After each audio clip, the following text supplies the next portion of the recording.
السلام علیکم ساتھیو، میں فیضان رضا آپ سبھی کا F R knowledge network میں سواگت کرتے ہیں۔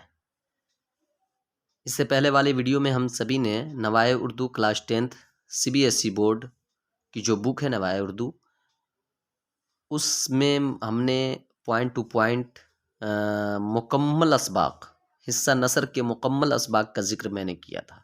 آج اس ویڈیو میں ہم حصہ نظم کو پڑھیں گے اور بالکل ہی اسی چیز کو پڑھیں گے جو آپ کے لیے خاص کر کے معتبر ہے، کیونکہ میں نے جو یہ پوائنٹ بنایا ہے یہ آپ کے نصاب کے حساب سے ہی بنایا ہے، جو C B S E board ہمیشہ اپنی نصاب جو منتخب کرتے ہیں، جس نصاب کے ذریعے سوالات پوچھے جاتے ہیں، اسی کے اوپر میں نے اس ویڈیو میں پوائنٹ بنایا ہے۔ تو یہ ویڈیو نمبر 1 میں حصہ نثر کی پوری باتیں ہیں، آج ویڈیو نمبر 2 ہے یہ، اس میں حصہ نظم کے بارے میں باتیں ہوں گی، پھر اگلا ویڈیو ہم گلزارِ اردو سے بنائیں گے۔ تو چلیے اسٹارٹ کرتے ہیں آج کا سبق غزل۔ حصہ نظم کا یہ جو غزل ہے اس کے بارے میں ہم بات کرتے ہیں۔ غزل کہتے کس کو ہیں، اس کی پوری تعریف آج بیان کی جائے گی۔ کہہ رہے پوائنٹ کہ غزل اس صنف کو کہتے ہیں جس میں عورتوں سے یا محبوب سے باتیں کی جائے۔ غزل اس صنف کو کہتے ہیں جس میں عورتوں سے یا محبوب سے باتیں کی جائے۔ اگلا پوائنٹ ہے عاشقانہ مضامین اور غنانیت غزل کی خاص پہچان ہے۔ غزل کی خاص پہچان کیا ہے؟ عاشقانہ مضامین اور غنانیت غزل کی خاص پہچان ہے۔ اگلا پوائنٹ ہے کہ غزل کا ہر شعر اپنے مفہوم کے اعتبار سے مکمل ہوتا ہے، یعنی غزل میں مان لیجئے 7 شعر ہے، 8 شعر ہے، 5 شعر ہے، یہ جتنے بھی اشعار ہوتے ہیں وہ سبھی اپنے آپ میں ایک الگ پہچان رکھتا ہے، الگ مفہوم، الگ معنی رکھتا ہے، ٹھیک ہے۔ اگلا ہے کہ غزل میں مضامین کی قید نہیں اور نہ ہی اشعار کی تعداد مقرر ہے، یعنی غزل میں نہ اشعار کی تعداد مقرر ہے اور نہ کوئی مضامین کی قید ہے کہ آپ اسی موضوع پر یا اسی مضامین پر آپ یہ کیا کریں، مضمون پر غزل بنا دیں، ٹھیک ہے۔ کہہ رہے عام طور پر غزل میں 5 یا 7 شعر ہوتے ہیں، لیکن کئی غزلوں میں زیادہ اشعار بھی ملتے ہیں، زیادہ اشعار بھی۔ کبھی کبھی ایک ہی بحر اور ردیف و قافیہ میں شاعر ایک سے زیادہ غزل کہہ دیتا ہے، اس کو 2 غزلہ، 3 غزلہ اور 4 غزلہ کہا جاتا ہے۔ بات سمجھ میں آ رہی ہوگی کہ 2 غزلہ، 3 غزلہ، 4 غزلہ کسے کہتے ہیں؟ تو کبھی کبھی ایک ہی بحر اور ردیف اور قافیہ میں شاعر ایک سے زیادہ جو غزل کہہ دیتے ہیں اسے ہی 2 غزلہ، 3 غزلہ، 4 غزلہ کہتے ہیں، ٹھیک ہے۔ چلیے مطلع کہتے ہیں کہ غزل کا پہلا شعر جس کے دونوں مصرے ہم قافیہ ہوں مطلع کہلاتا ہے۔ پہلا شعر یاد رکھیے گا، پہلا شعر جو ہم قافیہ ہوں مطلع کہلاتا ہے، ٹھیک نہیں۔ اور ایک غزل میں کئی مطلع ہوتے ہیں، دوسرے اشعار بھی اگر سیم ویسا ہی ہو تو اس نے مطلع کہتے ہیں، اگر تیسرا بھی ایسا ہو تو مطلع ثالث بولتے ہیں، ٹھیک ہے نہیں۔ ایک غزل میں 2-3 بھی مطلع ہوتے ہیں۔ چلیے مقطع غزل کا وہ آخری شعر جس میں شاعر اپنا تخلص استعمال کرتا ہے مقطع کہلاتا ہے، ٹھیک ہے۔ چلیے اگلا پوائنٹ کہہ رہے غزل کا سب سے اچھا شعر بیت الغزل یا شاہ بیت کہلاتا ہے۔ غزل کا سب سے اچھا شعر کیا کہلاتا ہے؟ بیت الغزل یا شاہ بیت کہلاتا ہے، ٹھیک ہے نا۔ جس غزل میں ردیف نہ ہو اور شعر قافیے پر ہی ختم ہو جاتے ہوں اس غزل کو کیا کہتے ہیں؟ غیر مردف غزل کہتے ہیں، یعنی ردیف نہ ہو تو غیر مردف ہے۔ ظاہر سی بات ہے جو چیز جس میں نہ ہوگا وہ غیر مردف ہی کہلاتا ہے، ردیف نہ ہوگا تو غیر مردف ہی کہلائے گا۔ چلیے اب شیخ محمد ابراہیم ذوق کے بارے میں پڑھتے ہیں۔ شیخ محمد ابراہیم ذوق کون تھے، کیا تھے، ان کے بارے میں ہم پڑھتے ہیں، ٹھیک ہے۔ چلیے کہہ رہے ہیں کہ شیخ محمد ابراہیم نام اور تخلص ذوق تھا، ان کی پیدائش 1789 کو ہوئی۔ ان کی پیدائش کب ہوئی؟ 1789 کو ہوئی۔ اگلا پوائنٹ، انہوں نے ابتدائی تعلیم حافظ غلام رسول سے حاصل کی۔ ابتدائی تعلیم کن سے حاصل کی؟ حافظ غلام رسول سے کی۔ اگلا پوائنٹ ہے شاعری انہوں نے شاہ نصیر سے حاصل کی۔ شاعری کس سے حاصل کی؟ شاہ نصیر سے حاصل کی۔ اگلا پوائنٹ بہادر شاہ ظفر کے استاد کا تجربہ بھی حاصل ہوا، یعنی کہ بہادر شاہ ظفر کے استاد بھی بنے۔ چلیے اگلا پوائنٹ ہے اور خاقانی ہند اور ملک الشعراء کے خطاب سے سرفراز کیے گئے، یعنی ان کا جو ہے سے ان کو جو کس چیز کی اپلبدھی ملی، ان کو کس چیز سے سرفراز کیا گیا؟ تو خاقانی ہند اور ملک الشعراء کا خطاب ان کو ملا، ٹھیک ہے نا۔ اور خطاب کسے کہتے ہیں؟ جو حکومت کی جانب سے ملے۔ اگلا پوائنٹ ہے ذوق کو موسیقی اور علوم نجوم سے کافی دلچسپی تھی، یعنی موسیقی یعنی مصوری یہ سبھی سے ان کو کافی دلچسپی تھی۔ گانا بجانا کو موسیقی ہی بولتے ہیں اور علم نجوم بولتے ہیں، سیارے کا علم، تارے کا علم، ستارے کا علم، ٹھیک ہے۔ چلیے اگلا پوائنٹ ہے کہ ذوق نے مختلف اصناف سخن میں طبع آزمائی کی لیکن قصیدہ ان کا اصل میدان ہے، یعنی ذوق کا اصل میدان کیا ہے؟ قصیدہ ہے، یاد رکھیے گا۔ اگلا پوائنٹ ہے کہ ذوق کا انتقال 1851 کو ہوا۔ ذوق کا انتقال کب ہوا؟ 1851 کو ہوا۔ تو یہ تو ذوق کے بارے میں آپ نے پڑھا۔ اب شاد عظیم آبادی کی حالات زندگی کے بارے میں ہم سبھی پڑھ لیتے ہیں۔ 1846 عیسوی میں شاد عظیم آبادی کی پیدائش ہوئی، 1927 میں ان کا انتقال ہوا، ٹھیک ہے۔ اگلا پوائنٹ، علی محمد نام تھا اور شاد عظیم آبادی تخلص تھا، ٹھیک ہے نا، شاد عظیم آبادی تخلص تھا، یاد رکھیے گا۔ اگلا پوائنٹ، ان کی پیدائش 1846 میں پٹنہ میں ہوئی۔ ان کی پیدائش کب اور کہاں ہوئی؟ تو 1846 میں پٹنہ میں ہوئی۔ اگلا پوائنٹ ہے، اسلامی علوم کو حاصل کرنے کے ساتھ ساتھ انہوں نے عیسائیوں، پارسیوں اور ہندوؤں کی مذہبی کتابوں کا مطالعہ بھی کیا۔ انہوں نے کیا کیا؟ اسلامی علوم کو حاصل کرنے کے ساتھ ساتھ انہوں نے کون کون سے مذہب کے بارے میں جاننے کی کوشش کی؟ تو عیسائی، پارسی اور ہندوؤں کے بارے میں بھی انہوں نے کیا کیا؟ مطالعہ کیا۔ اگلا ہے، نثر اور نظم دونوں میں شاد نے کئی تصانیف لکھی، نظم بھی لکھا ہے اور نثر بھی لکھا ہے، ٹھیک ہے نہیں۔ چلیے اگلا پوائنٹ ہے کہ نغمہ الہام شاد کی غزلوں کا دیوان ہے جو ان کی وفات کے بعد 1938 میں شائع ہوا، 1938 میں شائع ہوا۔ اب ان کی وفات کے بعد، تو ان کی وفات کب ہوئی؟ 1927 کو ان کی وفات ہوئی اور 1938 میں نغمہ الہام شائع ہوا، ٹھیک ہے۔ چلیے اگلا پوائنٹ، کہہ رہے شاد نے مثنوی، غزل، قصیدہ، مرثیہ اور دوسری اصناف میں طبع آزمائی کی لیکن ان کی شہرت کا اصل باعث ان کی غزلیں ہیں۔ ان کی شہرت کا اصل باعث کیا ہے؟ ان کی غزلیں ہیں۔ ان کی وفات 1927 کو ہوئی اور ان کے جو مذکورہ بالا شعر ہے، یہ جو سامنے جو اشعار آپ دیکھ رہے ہیں، سامنے جو آپ یہ جو اشعار دیکھ رہے ہیں، شعر دیکھ رہے ہیں، یہ کن کا ہے؟ اشعار میں نے کہہ دیا شعر ہوگا یہ، ٹھیک ہے نا، اشعار شعر کی جمع ہے۔ تو سامنے جو آپ شعر دیکھ رہے ہیں یہ کن کا لکھا ہوا ہے؟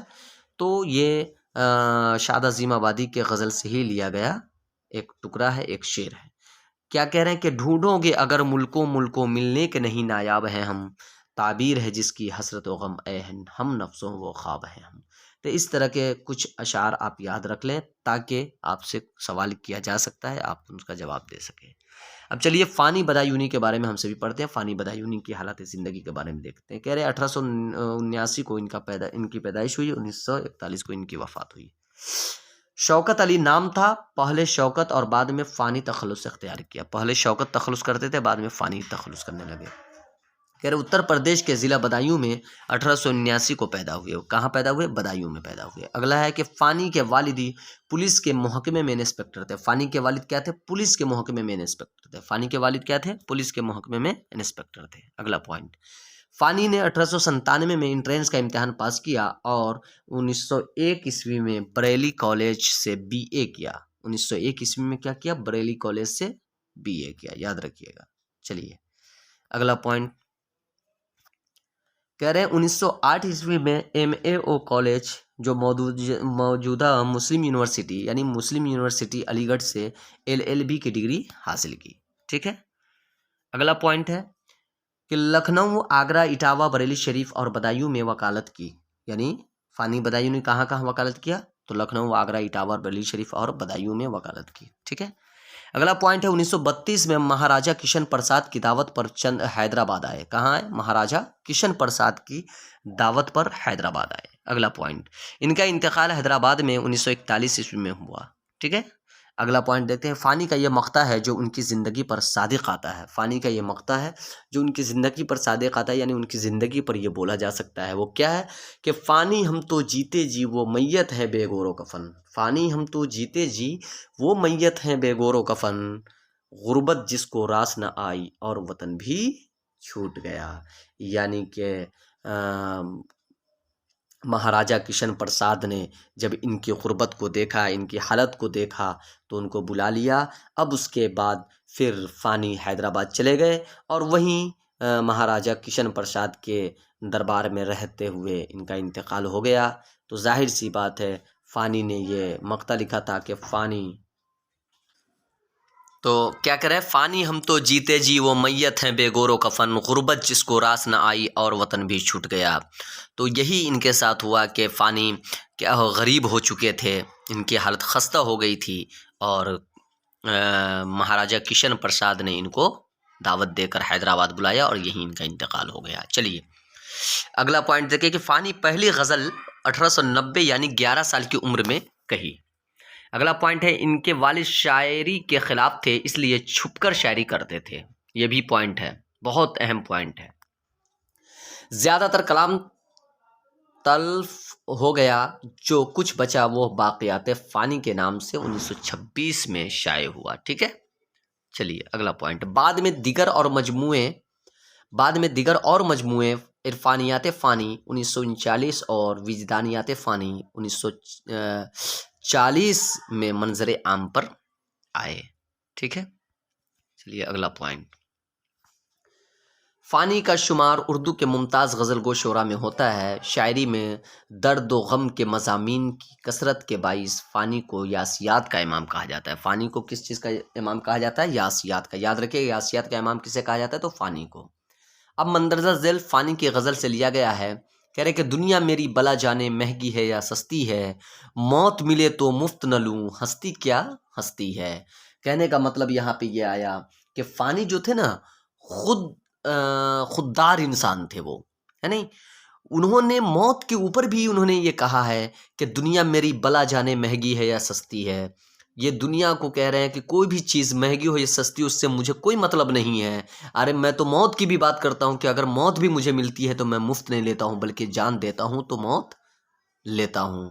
تو اس لیے کہہ رہے موت ملے تو مفت نہ لوں، ہستی کی کیا ہستی ہے، ہستی کی کیا ہستی ہے۔ تو یہ فانی بدایونی کا شعر ہے، اس کو آپ اچھی طریقے سے یاد رکھیں۔ چلیے اب ہم پڑھتے ہیں یاس یگانہ چنگیزی، ان کی حالت زندگی کے بارے میں۔ اب یاس یگانہ چنگیزی کے بارے میں کہا جاتا ہے کہ 1883 میں پیدا ہوئے، 1956 میں ان کا انتقال ہوا۔ پوائنٹ کہہ رہے ہیں مرزا واجد علی حسین نام ہے، ان کا اصل نام کیا ہے؟ مرزا واجد حسین، ٹھیک ہے۔ پہلے یاس تخلص کرتے تھے، بعد میں یگانہ کرنے لگے۔ پہلے کیا تخلص کرتے تھے؟ یاس، اس کے بعد کیا کرنے لگے؟ یگانہ کرنے لگے، ٹھیک ہے۔ ابتدا میں مولوی سید علی خان بیتاب سے اصلاح سخن لیتے تھے۔ شروع میں کس سے لیتے تھے؟ مولوی سید علی خان سے اصلاح لیتے تھے۔ بعد میں شاد عظیم آبادی کے شاگرد ہو گئے۔ سن 1904 میں کلکتہ گئے اور بیماری کی وجہ سے لکھنؤ آ گئے۔ کلکتہ جانے کے بعد بیماری کی وجہ سے کہاں چلے آئے؟ لکھنؤ آ گئے۔ کہہ رہے لکھنؤ میں غالب کے کلام کی مقبولیت کے باعث یگانہ مرزا غالب کے خلاف ہو گئے، خود کو غالب شکن کہنے لگے۔ اب یاد رکھیے گا کہ غالب شکن کسے کہا جاتا ہے؟ تو یاس یگانہ چنگیزی کو کہتے ہیں، ٹھیک نہیں۔ غالب شکن کسے کہا جاتا ہے؟ یاس یگانہ چنگیزی کو۔ اور یاسیات کا امام کسے کہا جاتا ہے؟ فانی بدایونی کو، یاد رکھیے گا، فانی بدایونی، یاد رکھیے گا، بدایونی، یعنی کہ یاسیات کا امام فانی بدایونی کو کہا جاتا ہے، اور غالب شکن یعنی غالب شکن کسے کہا جاتا ہے؟ تو کسے کہا جائے گا؟ یاس یگانہ چنگیزی کو۔ چلیے غالب شکن یگانہ کو کہا جاتا ہے آیا۔ اب اگلا پوائنٹ کہ آیات وجدانی اور گنجینہ یگانہ کے کلام کے مجموعے ہیں، ٹھیک نہیں۔ اگلا پوائنٹ ہے کہ مندرجہ ذیل شعر یگانہ کے غزل سے لیا گیا ہے۔ ادب نے دل کے تقاضے اٹھائے ہیں کیا کیا، ادب نے دل کے تقاضے اٹھائے ہیں کیا کیا، ہوس نے شوق کے پہلو دبائے ہیں کیا کیا، ہوس نے شوق کے پہلو دبائے ہیں کیا کیا۔ تو یہ ان کی شاعری ہے، ان کے غزل کا ایک شعر ہے۔ چلیے اب نظم کے بارے میں ہم پڑھتے ہیں۔ نظم کسے کہتے ہیں، کیا ہے؟ کہہ رہے نظم کے معنی انتظام، ترتیب یا آرائش کے ہیں۔ نظم کے معنی کیا ہے؟ انتظام، ترتیب یا آرائش کے ہیں۔ عام اور وسیع مفہوم میں یہ الفاظ نثر کے مد مقابل کے طور پر استعمال ہوتا ہے، اور اس سے مراد پوری شاعری ہوتی ہے، ٹھیک نہیں۔ اصطلاح میں غزل کے علاوہ تمام شاعری کو نظم کہتے ہیں۔ اصطلاح میں غزل کے علاوہ تمام شاعری کو کیا کہتے ہیں؟ نظم کہتے ہیں۔ نظم کا ایک مرکزی خیال ہوتا ہے جس کے گرد پوری نظم کا تانا بانا بنا جاتا ہے، ٹھیک ہے۔ نظم کا ایک مرکزی خیال کیا ہوتا ہے؟ جس کے گرد پوری نظم کا تانا بانا بنا جاتا ہے۔ اگلا پوائنٹ کہہ رہے نظم کے لیے نہ تو حیت کی کوئی قید ہے اور نہ موضوعات کی۔ چلیے حیت کے اعتبار سے نظم کی 4 قسمیں ہوتی ہے۔ حیت کے اعتبار سے، صورت کے اعتبار سے نظم کی کتنی قسمیں ہوتی ہے؟ 4 قسمیں ہوتی ہے۔ نمبر 1، اب کون کون سی ہوتی ہے؟ پابند نظم، نظم معرہ، اس کے بعد آزاد نظم اور نثری نظم۔ چلیے اب 4 نظم، پہلا کیا ہے؟ پابند نظم۔ پہلا کیا ہے؟ پابند نظم۔ کہہ رہے ہیں ایسی نظم جس میں بحر کے استعمال اور قافیوں کی ترتیب میں مقررہ اصولوں کی پابندی کی گئی ہو یا پابند نظم کہلاتی ہے نہیں ہو پابند نظم کہلاتی ہے۔ دوسرا نظم معرہ، ایسی نظم جس کے تمام مصرے برابر کے ہوں مگر ان میں قافیے کی پابندی نہ ہو، یاد رکھیے گا، نظم معرہ کہلاتی ہے، ٹھیک ہے نا۔ کچھ لوگوں نے اسے نظم عاری بھی کہا ہے، ٹھیک ہے۔ چلیے اگلا پوائنٹ، تیسرا کہہ رہے ہیں آزاد نظم ایسی نظم ہے جس میں نہ تو قافیے کی پابندی کی گئی ہو اور نہ تمام مصروں کے ارکان برابر ہوں، یعنی جس کے مصرے چھوٹے بڑے ہوتے ہیں تاہم اس نظم میں بحر کی پابندی کی جائے، ٹھیک ہے، آزاد نظم کہتے ہیں۔ بس آپ سبھی اس کو اچھی طریقے سے اپنی کاپی میں اسکرین شاٹ مار سکتے ہیں، لے سکتے ہیں، ٹھیک ہے۔ نثری نظم کریں، نثری نظم چھوٹی بڑی نثری سطروں پر مشتمل ہوتی ہے، اس میں ردیف قافیے اور وزن کی پابندی نہیں ہوتی۔ آج کل نثری نظم کا رواج دنیا کی تمام زبانوں میں عام ہے، ٹھیک ہے۔ چلیے اب اکبر الہ آبادی کی حالات زندگی کے بارے میں ہم سبھی دیکھتے ہیں۔ کہہ رہے 1846 عیسوی میں پیدا ہوئے، 1921 میں ان کا انتقال ہوا۔ پوائنٹ کہ سید اکبر حسین رضوی نام اور اکبر تخلص تھا۔ سید اکبر حسین رضوی نام تھا ان کا اور اکبر کیا تھا؟ تخلص تھا۔ اگلا پوائنٹ 1846 میں ضلع الہ آباد میں پیدا ہوئے اور بچپن ضلع شاہ آباد میں گزرا، اور بچپن کہاں گزرا؟ شاہ آباد میں، ٹھیک ہے۔ اگلا پوائنٹ ہے کہ 1855 میں الہ آباد میں آ گئے اور یہیں ہمیشہ کے لیے رہ گئے۔ ملازمت کی ابتدا عرضی نویسی سے کی۔ عرضی نویسی سے کی مطلب زمین امین ناپنے، امین امین والے میں۔ اگلا پوائنٹ ہے کہ ہائی کورٹ کی وکالت کا امتحان پاس کر کے وکالت کا پیشہ اختیار کیا، ٹھیک ہے۔ یہ سبھی پوائنٹ ہے میرے ساتھیوں، زیادہ سمجھانے کی ضرورت بھی نہیں پڑ رہی ہے۔ 1898 میں انہیں حکومت سے خان بہادر کا خطاب ملا۔ خان بہادر کا خطاب کن کو ملا؟ اکبر الہ آبادی کو، یاد رکھیے۔ خان بہادر کسے کہا جاتا ہے؟ تو اکبر الہ آبادی کو۔ 75 برس کی عمر میں الہ آباد میں ہی ان کا انتقال ہو گیا۔ انہوں نے شاعری کی ابتدا غزل گوئی سے کی۔ شاعری کی ابتدا کس چیز سے کی؟ غزل گوئی سے کی، ٹھیک ہے۔ اگلا پوائنٹ دیکھیے، چلیے اگلا پوائنٹ ہے کلام پر اصلاح غلام حسین وحید سے لی جو آتش کے شاگرد تھے۔ اگلا پوائنٹ ہے اکبر الہ آبادی مزاحیہ شاعر کی حیثیت سے مشہور ہوئے۔ اگلا پوائنٹ ہے ان کی شاعری گرچہ مزاحیہ ہے لیکن اس کا بڑا حصہ سنجیدہ شاعری پر مشتمل ہے۔ انہوں نے بہت سی نظموں کے ترجمے بھی کیے ہیں۔ تو یہ تو اکبر الہ آبادی کے بارے میں ہو گیا۔ اب جلوہ دربار دہلی یہ اکبر الہ آبادی کی ہی نظم ہے جس میں انہوں نے کیا کہا ہے۔ خلاصہ ہے کہ دسمبر 1998 میں لارڈ کرزن نے نئے وائسرائے کی حیثیت سے ہندوستان آئے۔ انہوں نے 1903 میں دہلی دربار کیا۔ اسی دربار پر اکبر الہ آبادی نے یہ نظم لکھی۔ یہ طنزیہ نظم ہے۔ اس نظم کی خوبی برجستگی اور روانی ہے۔ نظم کا ہر بند ایک کیفیت رکھتا ہے اور ہر بند میں طنز چھپا ہوا ہے، ٹھیک ہے۔ آخری 4 بندوں میں اکبر نے کیا ہے؟ برٹش راج کا عروج، ان کے طور طریقے کی تعریف کی ہے، اس کے ساتھ ہے نہیں کیا کیا ہے؟ اس کے ساتھ طنز بھی کیا ہے، اس کے ساتھ کیا کیا؟ طنز بھی کیا ہے، ٹھیک ہے۔ اب یہ وی آئی اس پہ لگا ہوا ہے، اس کو آپ دیکھیں کیا کہہ رہے ہیں۔ کہہ رہے ہیں کہ سر میں شوق کا سودا دیکھا سے مراد یہ اشتیاق پیدا ہوا اور دماغ میں یہ خیال آیا کہ دہلی جا کر دربار کا جلوہ دیکھا۔ کہنے کا مطلب یہ ہوا کہ یہ کوشچن بار بار پوچھا جاتا ہے کہ سر میں شوق کا سودا دیکھا سے کیا مراد ہے؟ تو سر میں شوق کا سودا دیکھا سے مراد یہ اشتیاق پیدا ہوا اور دماغ میں یہ خیال آیا کہ دہلی جا کر دربار کا جلوہ دیکھا جائے، یہ مراد ہے۔ یہ اکثر سوال پوچھے جاتے ہیں۔ اب ہم سبھی علامہ اقبال کے بارے میں پڑھیں گے، علامہ اقبال کی حالات زندگی کے بارے میں دیکھیں گے، علامہ اقبال نے کون کون سے کارنامے انجام دیے ان کے بارے میں دیکھتے ہیں۔ 1877 میں ان کی پیدائش ہوئی، 1938 میں ان کا انتقال ہوا۔ پوائنٹ نمبر 1، اقبال سیال کوٹ میں 1877 عیسوی میں پیدا ہوئے، ٹھیک ہے۔ اگلا پوائنٹ ہے شمس العلماء مولوی سید میر حسن سے فارسی، عربی اور دینی علوم کی تعلیم حاصل کی، ٹھیک ہے۔ چلیے اگلا پوائنٹ دیکھتے ہیں۔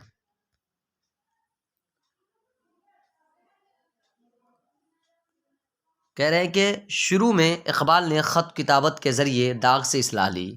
اگلا پوائنٹ، پروفیسر آرلینڈ کے اسرار پر اقبال نے 1905 میں یورپ کا سفر کیا۔ اگلا پوائنٹ ہے کہ لندن سے بیرسٹری کا امتحان پاس کیا اور 1908 میں ہندوستان واپس آ کر سرشتہ تعلیمات سے وابستہ ہو گئے۔ اقبال کے علمی مرتبے سے متاثر ہو کر حکومت برطانیہ نے انہیں سر کا خطاب عطا کیا۔ حکومت برطانیہ نے، یاد رکھیے گا۔ علامہ اقبال کے نگارشات میں انگریزی، اردو اور فارسی نثر و نظم کا کثیر سرمایہ شامل ہے، ٹھیک ہے۔ چلیے اگلا پوائنٹ دیکھتے ہیں۔ اردو میں ان کے شعری مجموعے بانگ درا، بال جبریل اور ضرب کلیم موجود ہیں۔ کہہ رہے کہ ارمغان حجاز ان کے اردو اور فارسی کلام کا مشترکہ مجموعہ ہے۔ اقبال نے شاعری کو پیغام کا ذریعہ بنایا تھا۔ اگلا پوائنٹ، اقبال کے افکار میں فلسفہ خودی کو ایک خاصی حیثیت ملی۔ علامہ اقبال ایک طویل علالت یعنی بیماری کے بعد 1938 میں لاہور میں انتقال فرمائے۔ ان للہ و انا الیہ۔ آپ کے نصاب میں شامل حقیقت حسن، یہ علامہ اقبال کی نظم ہے۔ اس میں کیا کہہ رہے ہیں کہ اقبال کی یہ نظم مختصر ہے، کل 14 مصرے ہیں۔ ان مصروں میں اقبال نے بتایا ہے کہ دنیا کی ہر چیز فانی ہے، خواہ وہ کتنی ہی خوبصورت ہو۔ اقبال نے اس کی مثالیں پیش کی ہیں: چاند، صبح کے ستارے، صبح شبنم پھول، موسم بہار، شباب، سب ناپائیدار ہیں، دنیا میں کچھ دیر کے لیے آتے ہیں، اپنی بہار دکھا کر غائب ہو جاتے ہیں۔ اس طرح حسن کو بھی فنا ہونا ہے، خواہ وہ چاند ہوں یا شبنم میں موسم بہار ہو یا عہد جوانی، سب ناپائیدار اور فنا ہونے والی ہے، فطرت کا یہی اصول ہے۔ اب اختر شیرانی کے بارے میں ہم لوگ پڑھ رہے ہیں کہ 1905 میں پیدا ہوئے اور 1948 میں ان کا انتقال ہوا۔ کہہ رہے داؤد خان نام تھا، اختر تخلص تھا، مشہور محقق حافظ محمد خان شیرانی کے بیٹے تھے، ٹھیک ہے۔ چلیے اگلا پوائنٹ، اختر شیرانی نے لاہور کے مشہور ادبی رسائل ہمایوں، خیالستان، شاہکار اور انتخاب میں ادارتی فرائض انجام دیے۔ اگلا پوائنٹ دیکھیے، ایک سیکنڈ۔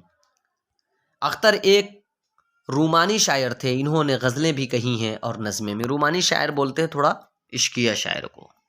چلیے اگلا پوائنٹ، پھولوں کے گیت، شہرستان، صبح بہار، نغمہ حرم، طیور آوارہ، اخترستان، لالۂ طور، شہرو اور شبستان ان کے شعری مجموعے ہیں، ٹھیک ہے۔ چلیے اب ببر علی انیس کے بارے میں ہم سے کہہ رہے ببر علی انیس 1802 میں پیدا ہوئے اور 1875 میں ان کا انتقال ہوا۔ پوائنٹ کہہ رہا ہے کہ میر ببر علی انیس تخلص تھا۔ میر ببر علی انیس کیا تھا؟ تخلص تھا، فیض آباد میں پیدا ہوئے۔ اگلا پوائنٹ کہہ رہا ہے کہ کیا ہے، انیس کے اجداد دہلی کے رہنے والے تھے۔ انیس کے اجداد کہاں کے رہنے والے تھے؟ دہلی کے رہنے والے تھے، ٹھیک ہے۔ چلیے اگلا پوائنٹ ہے کہ میر انیس کا مطالعہ وسیع تھا مطلب بہت زیادہ تھا۔ قرآن، حدیث، عروض، منطق، فلسفہ، طب، رمل وغیرہ سب میں انہوں نے اچھی استعداد مہم پہنچائی تھی، ٹھیک ہے۔ چلیے اگلا پوائنٹ کہہ رہے ہیں کہ مرثیہ کے علاوہ رباعی میں بھی انیس نے غیر معمولی کامیابی حاصل کی۔ نوٹ، اس سبق کو اچھی طرح پڑھیں، ہے نہیں؟ آپ اس سبق کو ضرور پڑھ لیں، اچھی طریقے سے پڑھیں۔ چلیے تلوک چند محروم کے بارے میں ہم سبھی پڑھ لیتے ہیں تھوڑا جلدی جلدی۔ 1887 میں پیدا ہوئے، 1966 میں ان کا انتقال ہوا۔ پوائنٹ نمبر 1، تلوک چند نام محروم تخلص گجرانوالہ میں پیدا ہوئے۔ ان کی زندگی کا بڑا حصہ درس و تدریس میں گزرا۔ ٹھیک ہے،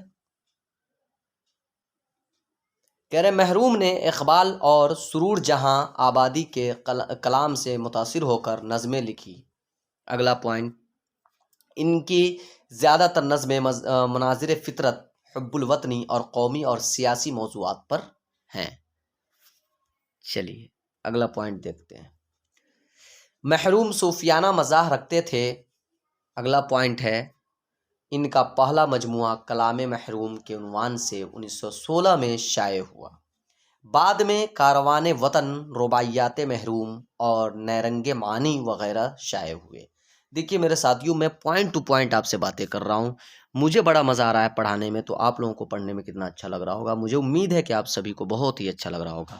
چلیے اب فراق گورکھپوری کے بارے میں پڑھتے ہیں۔ نمبر 1، رگھوپتی صاحب فراق گورکھپوری گورکھپور میں پیدا ہوئے 1896 عیسوی میں۔ ان کے والد منشی گورکھ پرساد عبرت بھی مشہور شاعر تھے۔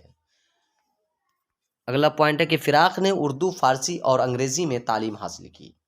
اگلا پوائنٹ ہے، انگریزی میں MA کرنے کے بعد الہ آباد یونیورسٹی میں انگریزی کے استاد ہو گئے اور 1959 عیسوی میں ریٹائر ہوئے۔ ٹھیک ہے، چلیے کہہ رہے ہیں کہ فراق گورکھپوری کے کلام کے کئی مجموعے شائع ہوئے جو مندرجہ ذیل ہیں: روح کائنات،